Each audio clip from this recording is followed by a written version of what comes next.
திமுக ஆட்சியை கவிழ்க்கும் மற்றொரு வீடியோ. காத்திருந்த திமுக பெரும் ஷாக்.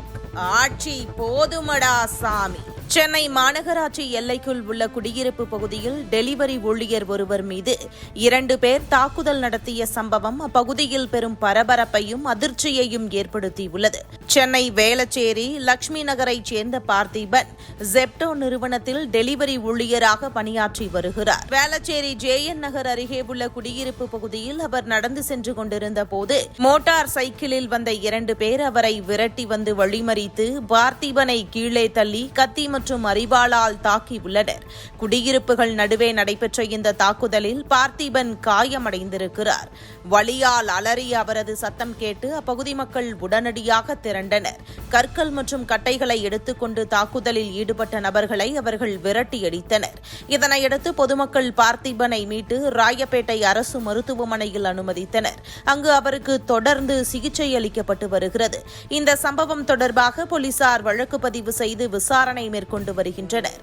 தாக்குதலில் ஈடுபட்ட இருவரும் மதுபோதையில் இருந்ததாக முதற்கட்ட விசாரணையில் தெரிய வந்திருப்பதாக போலீசார் தெரிவித்துள்ளனர். கடந்த 5 ஆண்டுகளாக திமுக ஆட்சியில் மதுபானம், கஞ்சா, செயற்கை போதைப் பொருட்கள் கட்டுப்பாடின்றி பரவியிருக்கின்றன என்ற குற்றச்சாட்டு பரவலாக எழுந்துள்ளது. பள்ளி, கல்லூரி வாசல்கள் முதல் குடியிருப்பு பகுதிகள் வரை போதை கலாச்சாரம் வேரூன்றி இருப்பதாக சமூக ஆர்வலர்கள் தெரிவிக்கின்றனர். இதன் விளைவாக இளைஞர்கள் குற்றவாளிகளாக மாறுவதும் ரவுடியிசம் தினசரி செய்தியாக மாறுவதும் சாதாரண நிகழ்வாகிவிட்டது. ஆனால் இந்த சமூக சீரழிவுகளுக்கு எதிராக அரசு எடுத்த நடவடிக்கைகள் என்ன என்ற கேள்விக்கு தெளிவான பதில் இல்லை. விளம்பரங்களிலும் மேடைகளிலும் திராவிட மாடல் ஆட்சி என்று பேசப்படும் நிலையில் தரையில் பொதுமக்கள் பயத்தில் வாழும் சூழல் நிலவுகிறது. ஒரு சாதாரண தொழிலாளி வேலைக்கு செல்லும் போது, ஒரு பெண் சாலையில் நடக்கும் போதும் பாதுகாப்பாக திரும்புவோமா என்ற அச்சம் தவிர்க்க முடியாததாகி உள்ளது. வேளச்சேரி சம்பவம் தனிப்பட்ட ஒரு குற்றச்செயல் அல்ல. இது திமுக ஆட்சியின் ஒட்டுமொத்த நிர்வாக தோல்வியின் பிரதிபலிப்பு என விமர்சகர்கள் கூறுகின்றனர். குற்றவாளிகளுக்கு சட்டத்தின் பயம் இல்லாததும் பொதுமக்களுக்கு அரசின் மீது நம்பிக்கை குறைந்ததும் தான் இத்தகைய செயல்களுக்கு காரணம். இன்னும் எத்தனை உயிர்கள் பலியாக வேண்டும்?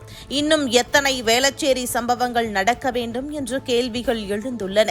தமிழகம் முழுவதும் திமுக ஆட்சிக்கு எதிராக மக்கள் மத்தியில் கொந்தளிப்பு அதிகரித்து வருவதாக அரசியல் பார்வையாளர்கள் கூறுகின்றனர். வேளச்சேரி சம்பவம் தமிழகத்தில் சட்டம் ஒழுங்கு முற்றிலும் கைவிட்டு விட்டதை நிரூபிக்கும் கருப்பு சான்று என்றும், இந்த சீரழிவை இனியும் அனுமதிக்க முடியாது என்றும் பல தரப்பினரும் கருத்து தெரிவித்து வருகின்றனர்.